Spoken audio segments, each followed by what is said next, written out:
Thank you for joining us today. My name is Kendra Speed, Walker Legacy's City Director in Austin. I am pleased to serve as your moderator today. Named in honor of Madam C.J. Walker, Walker's Legacy was created with a mission to cultivate an ecosystem of access designed to inspire, equip, and engage a global network of professional and entrepreneurial women of color. You can learn more about Walker's Legacy by joining us online at www.walkerslegacy.com. It is my pleasure to be here with you today. And before we begin, I just want to share with you a wonderful funding opportunity for Black businesses. Walker's Legacy is delighted to be one of the partners working with American Express as they launch the Coalition to Back Black Businesses, a multi-year initiative to support Black small business owners in their recovery. It will offer training, resources, and $5,000 grants to Black small business owners to support them in their recovery. Learn more and apply by September 21st at webackblackbusinesses.com.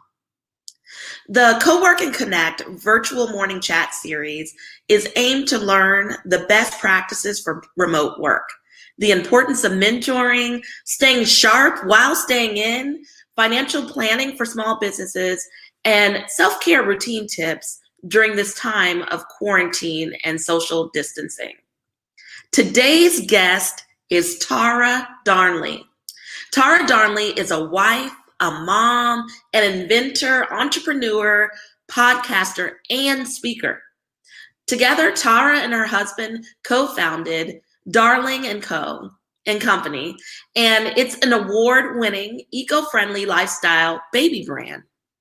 National attention has come their way via features on the Steve Harvey Talk Show, Marie Claire, Black Enterprise, What to Expect in Newborn, Essence, and Pregnancy Magazine, just to name a few. Their brand is sold and distributed worldwide and has been nominated Small Business of the Year by Black Enterprise in this current year. The idea for their first product, a teething mitten, was inspired with their then 2-month-old who began teething early. Dreams Inspired Reality Consulting is an extension of her company. She believes in helping others succeed. Through this platform, she hosts a podcast and a Facebook community serving entrepreneurs. She is an e-commerce brand strategist and helps small businesses diversify their sales channels by launching and growing their brands on platforms such as Amazon, eBay, and Walmart.com. Dreams Inspire Reality Consulting also helps small brands turn their dream idea into reality. Please help me in welcoming Tara Darnley. Good morning, Tara.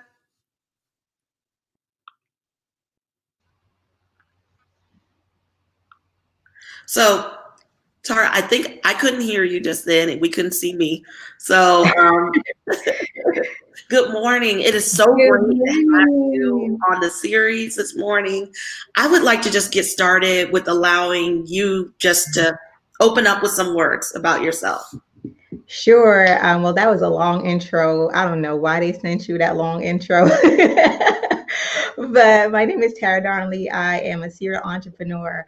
I love creating products. I love serving others. And so I've been able to do both in all three of our businesses. So just been having fun creating businesses and having babies and celebrating life.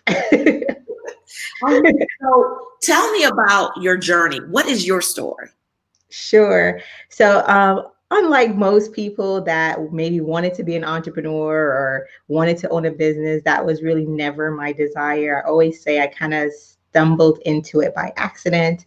When my daughter was 2 months old, she began teething, and we couldn't find anything on the market that was suitable for her to self-soothe herself at 2 months old. when she started teething. And as a millennial parent, I was looking at all the teeters and I was like side eyeing all of them. I was like, what liquid is this in here? Like, what if this opens? Like, it was so outdated. And I was like, there has to be a better way. And she was constantly chewing on her hand. And so we were like, okay, we need an alternative for her to chew on her hand safely without us having to worry. And that inspired our first invention, which was the Yummy Mint Teeted Mitten. Essentially, it's a teether. I actually have one here. So essentially, it's like a teeter for babies to self-soothe themselves. And so you put it on your hand and they just chew away for glorious days. And as a parent, you feel safe knowing that they're not going to choke on anything. It's not going to fall to the floor. And in the convenience of, us being lazy millennium parents, you can machine wash it. So all of our products have thus been inspired by our kids, solving real parenting problems that we all go through daily, from sippy cups to skincare. And we've been growing ever since. Okay, so talk to me about this, because I'm really intrigued. Like, how do you get from a 2-month-old who is teething, like, where'd that come from, to a fully packaged, marketable product? Tell me just a little bit more about that. Like, sparking the idea, coming up with the prototype, the manufacturing, all of that. Sure, that's a great question. So when we started, I had no business background. I was just coming out of sales and the food industry. So I had nothing, right? I had actually, at the time when we had our first daughter, myself and my husband, we had decided that I would be a stay-at-home parent. Like, that was my dream job. It still is today, that I get to stay home with my kids. So that was my dream, just like to raise babies and have beautiful babies. And so when that opportunity came, we actually, as parents, my husband, he always wanted to start a business. He always tried to do it with friends and it always failed because he wasn't doing it with me. So the moment he decided, he was like, he actually came up with the idea for the Yummy Mint. He was on paternity leave and he came up with the idea, and we were like, looking at it, and we looked at past ideas that we thought about. And this probably goes for everyone. You had an idea and you kind of just like push it to the side, like, oh, somebody probably did that, or, oh, it must be out there. And we had ideas like that previously, where we would go into the store like a few months later and we would see those ideas and we're like, dag, somebody just made money off of the idea I thought was stupid. And so the same thing kind of happened with this. The thought process went behind this, like, you know what? Let's go for it. Like, what do we have to lose but our savings? Like, let's just go for it. Like, just invest all the savings. There's no backup money coming in. Let's just do it. And I think the drive was our daughter. The drive was our daughter because we had no choice but to succeed, to make this happen. And so from there, I was up till 3-4 o'clock in the night, trying to source the product, trying to sketch a product. I cannot draw for nothing. So trying to sketch a product so a CAD designer could, put that product into real concept to have design. So everything I just started reading. Google became my best friend. I know that sounds cliche, but it really did. Became my best friend. I was up studying, I was up researching inventors. One of the things for sure that we were like sure, regardless of even creating a product, that I was sure I needed to do was to protect my invention. Yep. As a Black person, I was like, you know what? I've read those books. I've read those stories where we never got credited for things that we did.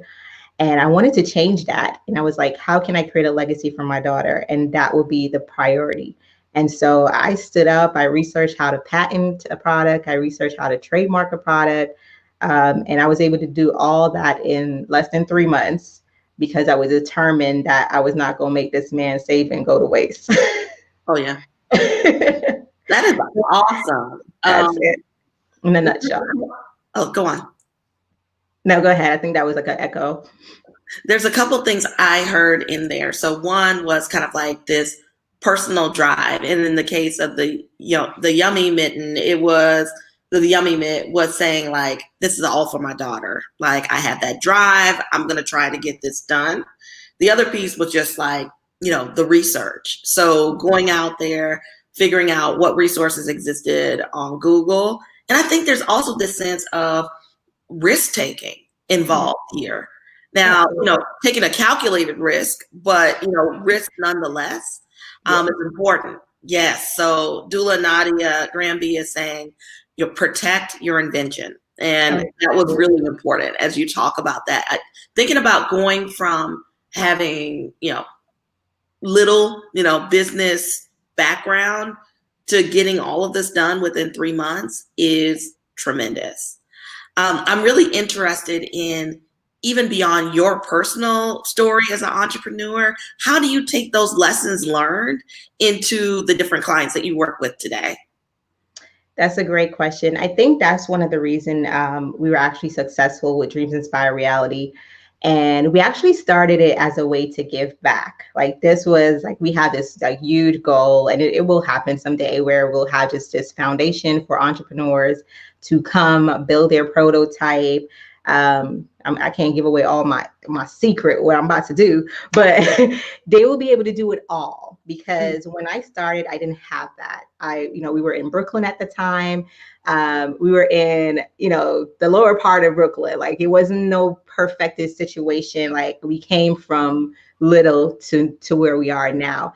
And so we had no resource. I remember calling and I won't call the organization name, but we remember calling one of these organizations that gets paid millions of dollars to invest in the community and help people like me with ideas to help them start a business. And I got a call back from that company 4 years later. Wow. 4 years later to say, hey, I'm following up on your voice message. How can we help you now? And I thought to myself, wow, 4 years later, you're trying to assist me. Like, what if I didn't have the drive, the courage, all those things to say, let me figure this out on my own? That I wouldn't be here. And so I figured, well, there has to be a ton of more people. And I started getting, people coming to me, and it was overwhelming because you're running a business. You can't be a mentor to everyone. And so I said, okay, what's a way that I could give back? And we actually started Dreams Inspire Reality with a podcast. So we started with a podcast. I started interviewing all my friends, asking about how they ran their business from failures to wins. And it became really successful. It's called Dreams Inspire Reality Podcast. And then people started wanting more. They're like, okay, you said this on your podcast, but how can you actually help me with this? Wow. And so I think why people gravitate to our firm as well is I'm doing all the things, right? I'm not just saying, hey, I'm going to help you start a business, or I can help you design a product, or I can help you design a product label. It's things that we're doing in our business every day. And so it builds that trust with our clients to say, I want what you got, and I want it done the right way. So I'm going to come to you. So talk to me a little bit about how your businesses are doing right now. I know that it seems like either people are doing like it's boom or bust right now, given, the year that 2020 has been. How are things going for you? We've been blessed. We've been truly blessed in this time. I keep saying in my community, like, this is our year, honestly, whether your business, if you at this moment feel like, your business is not where it needs to be, or you're seeing all the success of everyone, like increased sales and all this stuff, and you're like, well, why isn't it happening for me? I still believe this is our year. And it doesn't have to necessarily be increase in sales right away, because maybe you're not prepared for that right now, right? But take this opportunity, because there's a lot of eyes now, especially on women-owned business, Black-owned business. And so there's a lot of opportunities coming our way. My inbox, like the level of people like reaching out to us, it's insane. Granted, to be honest and to be real, I do feel kind of uncomfortable during this season because, one, I'm being stretched, and two, it's almost like I think we're all on the edge. Like, when will this disappear? Like, when will this go back to normal? Our normal of not being accepted, not being seen, not, all those things. And so I haven't really fully, honestly, celebrated any of it, but we've been doing really well. We've been getting a lot of press, a lot of, reputable companies partnering with us. We just got a our baby company just got a deal with Chase. We're making, we're gifting Chase clients with our products. So we're getting amazing deals like that. But I honestly have not been able to just like take it all in. But to answer your question, we've been doing great. So I'm just curious to know about, how extensive is your line of baby products now? So starting with the Yummy Mitt, where are we now? What do you have? Sure. So we have to date, we're almost about to hit over 100 products, but right now we have over 60 products. We're getting ready to launch at least 20 products this month alone. Because when we started, it was really just a Yummy Mitt, and it just became this super popular product all over the world. Like we were selling in the Philippines, UK. And so we didn't have time to create because it's like this one product, everyone wanted it. And it was so insane as a small startup from, delivering 400 to 1,000 units in a day out of your 2-bedroom home, to grow so fast and figure it out. To today, we have over 60 products, from essentials like skincare, sippy cup, and all those things. And we continue to add because our kids continue to evolve and show us that we need all these products. So it's been fun creating these products for sure. Awesome. So I think about, baby products as being kind of this untapped niche market. What other markets, untapped markets, kind of exist today, that, those who are listening, watching should be thinking about? That's a great question. And I think even before we discuss untapped markets, I think it's also, like we always hear this market is oversaturated, not the baby industry, but certain markets, whether it's like, hey, the beauty industry is oversaturated, don't go in there. The service space is oversaturated, don't go in there. I don't think they're necessarily oversaturated. I think it just lacks creativity. And so if everyone is launching the same product idea or doing the same thing, selling the same way, then it becomes oversaturated with the same content, the same products. So I think if you want to tap into any industry, you can absolutely do that. You just have to go into the industry creatively and make sure you're solving a problem. The baby industry is for sure an untapped industry, especially by us, melanated folks. And even being in there for the last 6 years, I always felt like the unicorn. I always felt like the underdog because my pockets don't run deep as my competitors. I'm not competing with another small business. I'm competing with major giants that's been in the game for hundreds of years. I would say a lot of the industries that are on tap, the tech industry, yes, there's a lot of tech companies, but tech is growing so vast and fast right now. I think there's so many things that we could tap into with either our product-based business can tap into the tech industry. For example, we're product-based, but we're tapping into the tech industry by creating the first ever Black-owned baby registry. So we're building that out this year. So yes, if you have a baby, if you know anybody that have a baby, they can now create their registry with us and shop all Black-owned products on our site. And we're also going to be adding more vendors to our site. So I'm really excited about that. And is the registry already up and going? Yes. And what's that website that we would go to? So you will go to our website, darlinandco.com. And on the very top, you're able to create your registry. You're able to shop a friend's registry. And we're building out even more. But it was literally an idea a month ago. And it just kind of took off because people were like, this is so convenient for me to just shop one place and not have to go all over the place to find products from a Black-owned business, especially now with the awareness of people wanting to shop Black. There's a couple of things that I think are important to amplify from what you talked about. So day to day, I work as like a customer research. I work in customer insights.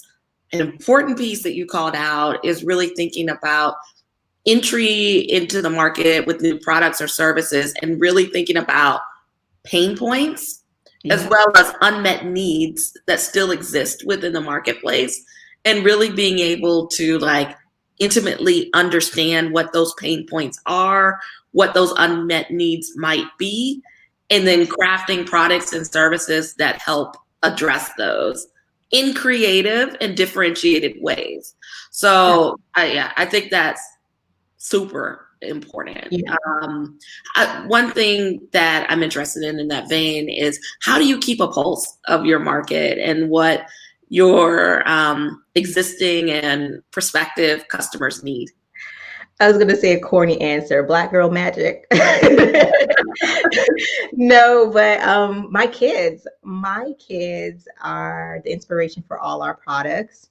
And I think that's honestly what we have over the marketplace. That's one of the edge that we have because if you're not aware, the baby industry, for example, is very is driven by white males, right?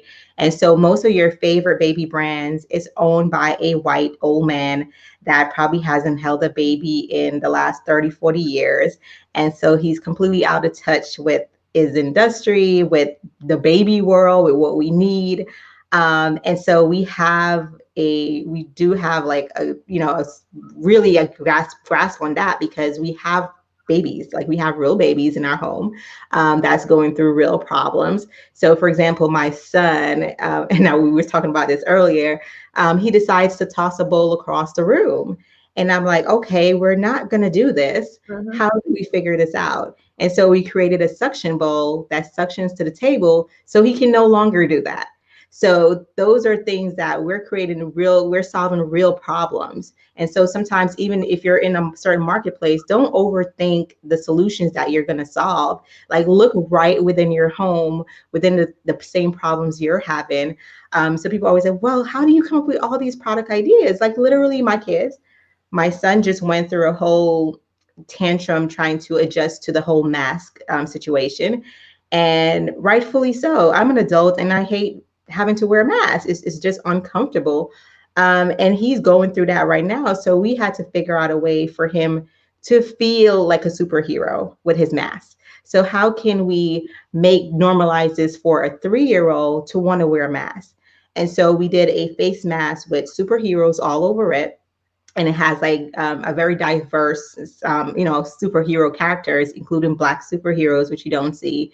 And we made him a cape. And so now when he go outside, he has on his cape and he has on his mask, and that's his outfit. That's his superhero outfit. So now for us to normalize him going outside with a mask, he has to feel like he's a superhero. So those are like real tangible problems that you can solve. Obviously not this example, but that's something that I did. And one thing too, don't talk yourself out of things because you're thinking the market is not big enough sometimes, right? Because when I thought of that, I'm thinking maybe it's just my son having the issue. But as soon as we launched it, we got a ton of moms saying the same thing. Like, oh my gosh, that's my son. Oh my gosh, that's my daughter. Like she hates it. You know, she's having to go back to school, or she doesn't understand. Like kids, they're just trying to figure it out just as we are.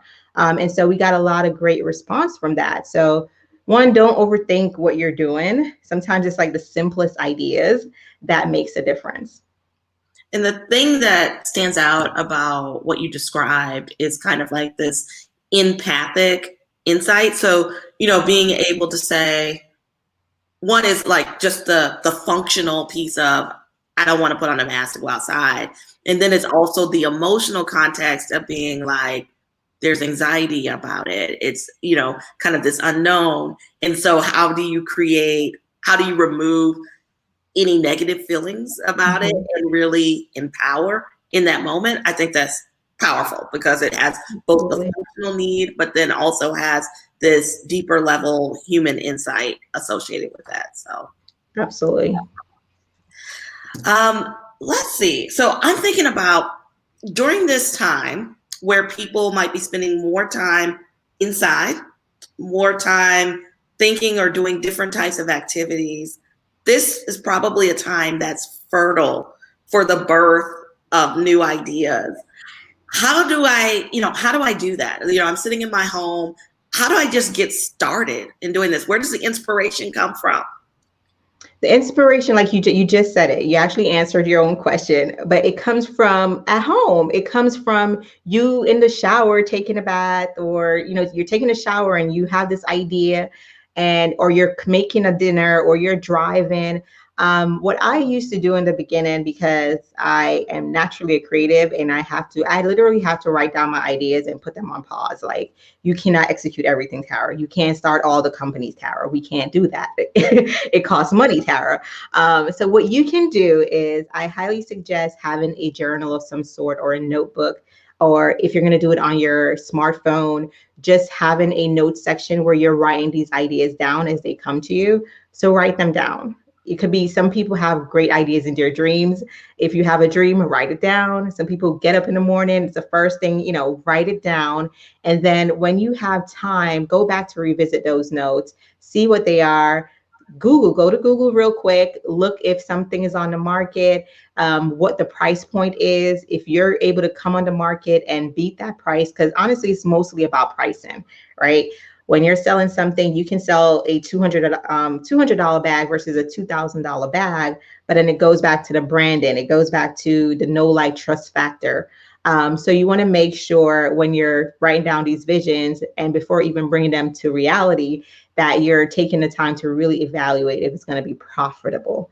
Because that's another thing. Your ideas can be great, but is it profitable, right? And profitable doesn't mean that it's going to be profitable the first, month that you launch. Look at Uber or Amazon. These major companies, they weren't profitable for years. So, sometimes it may be 3-4 years down the line, but do you have the money to invest in those 3-4 years that you're not going to be profitable?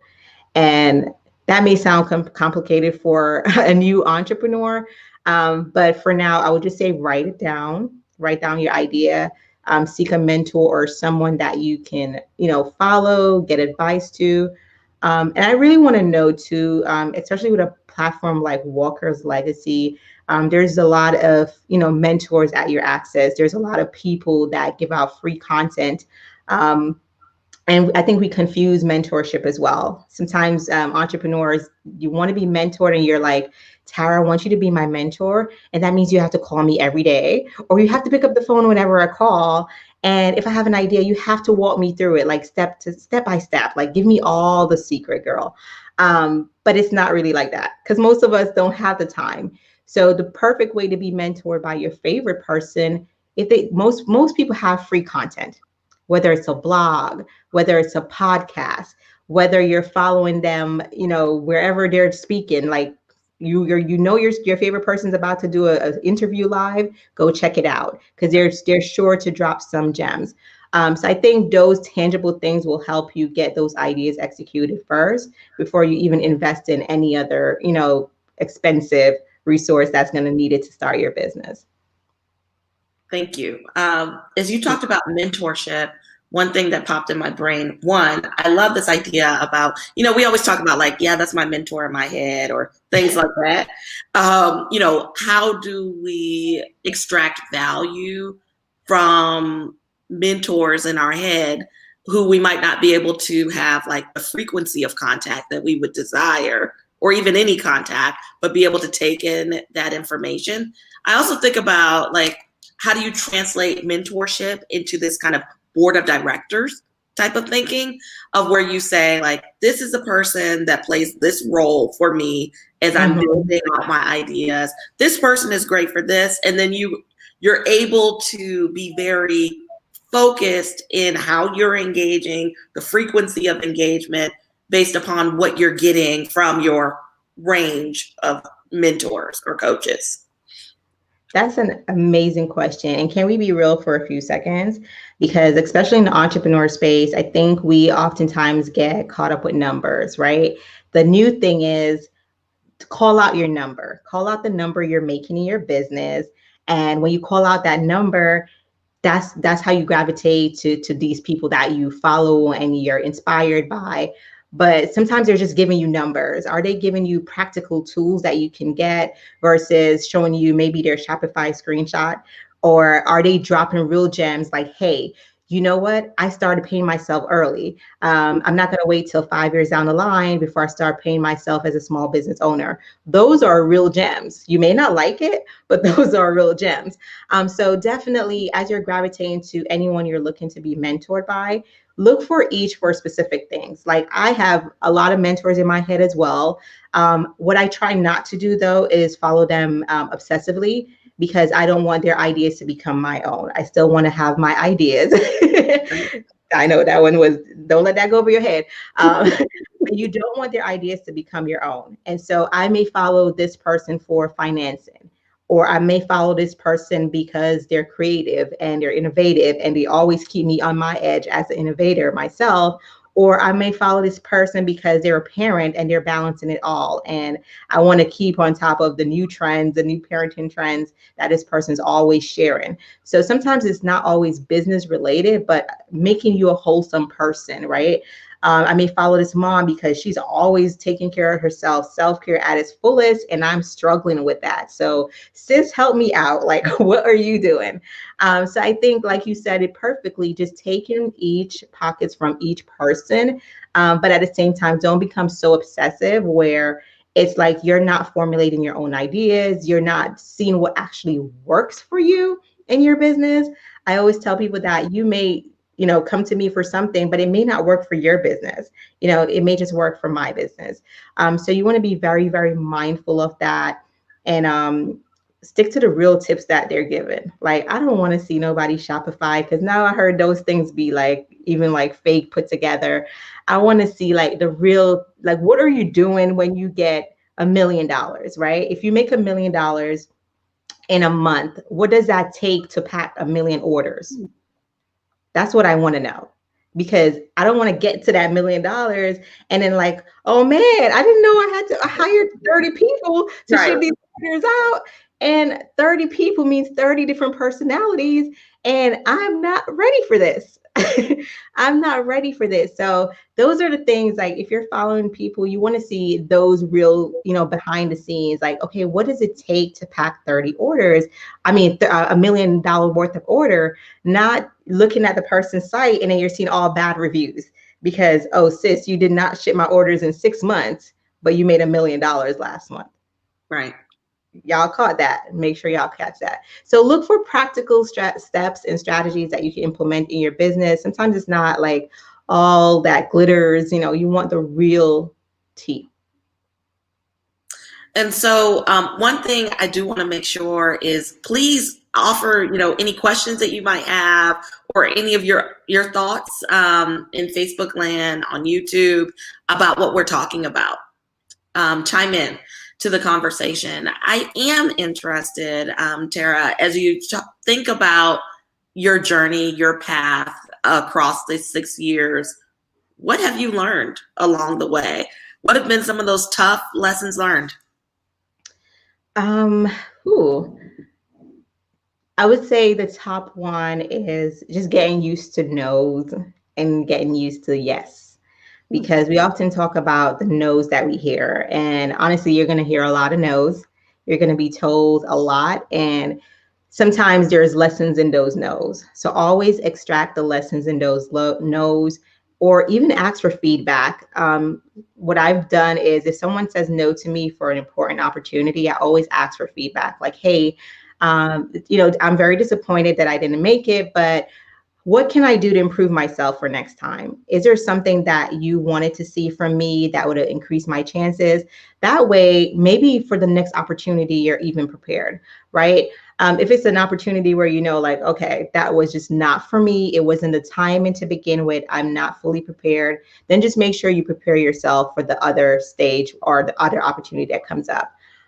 Yes, when you get all those beautiful wins, celebrate them.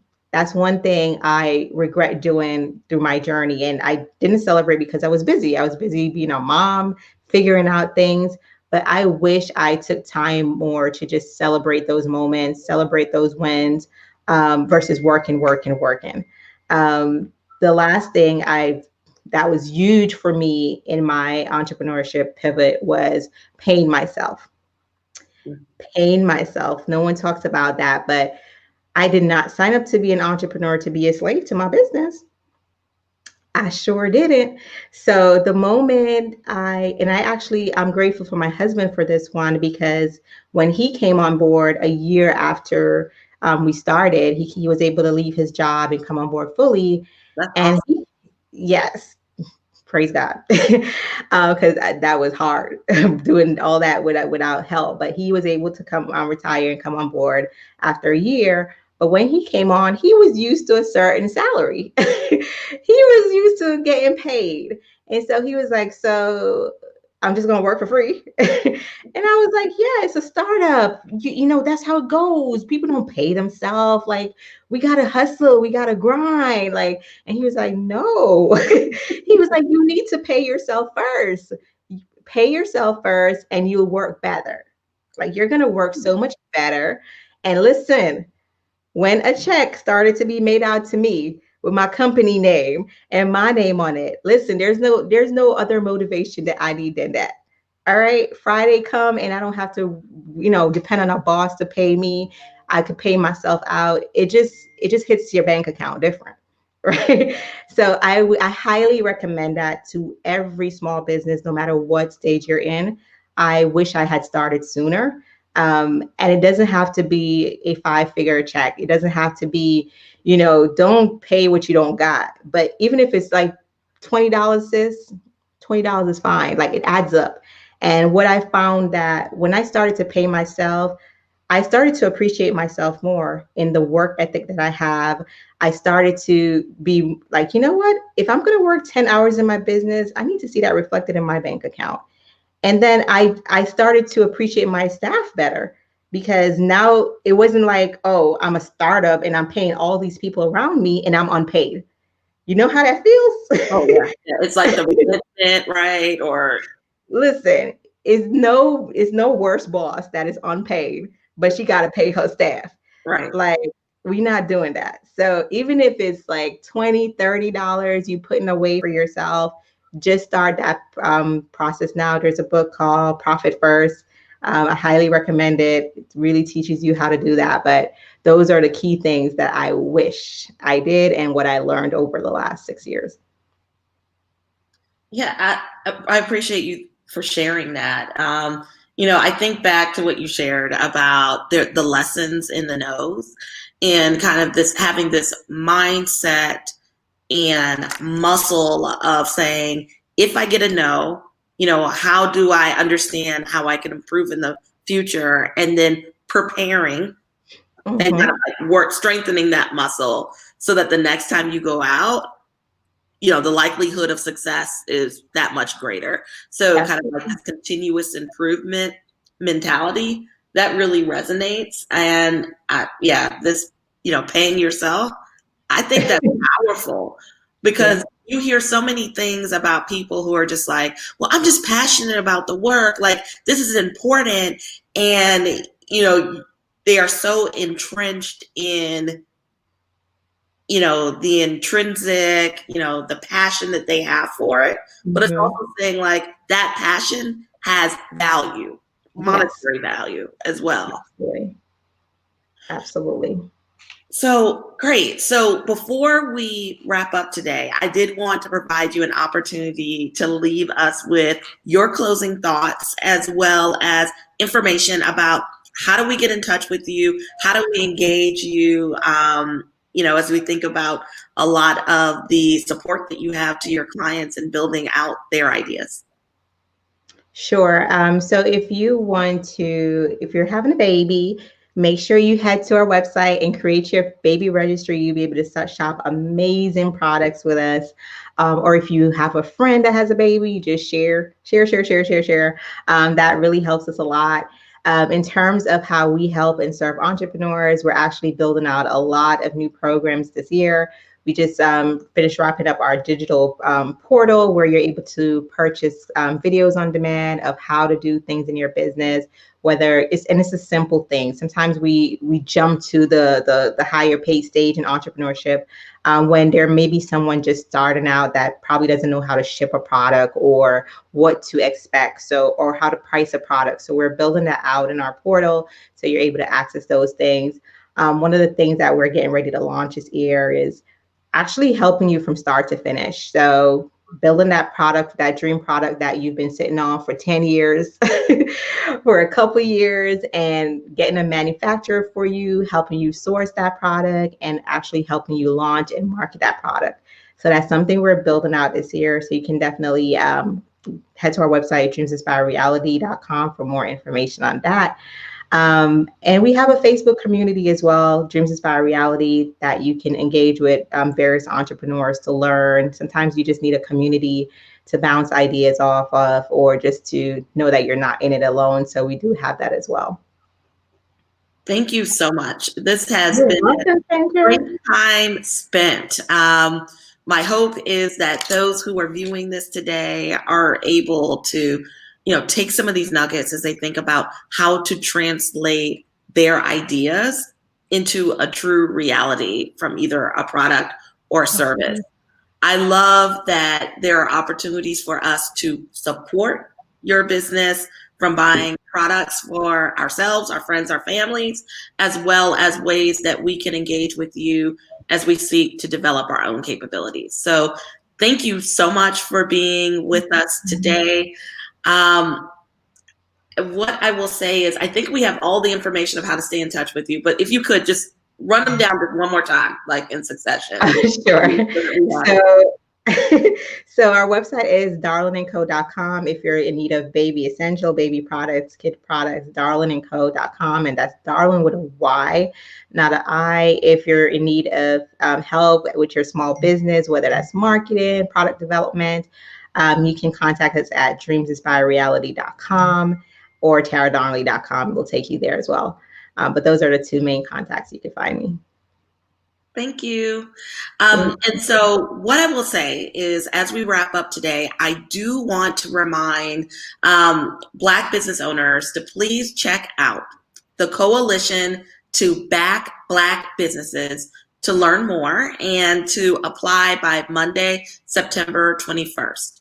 So visit webackblackbusinesses.com and continue to join us every Wednesday for our Co-Work and Connect series, and visit www.walkerslegacy.com for the latest and greatest activities. Have a great day.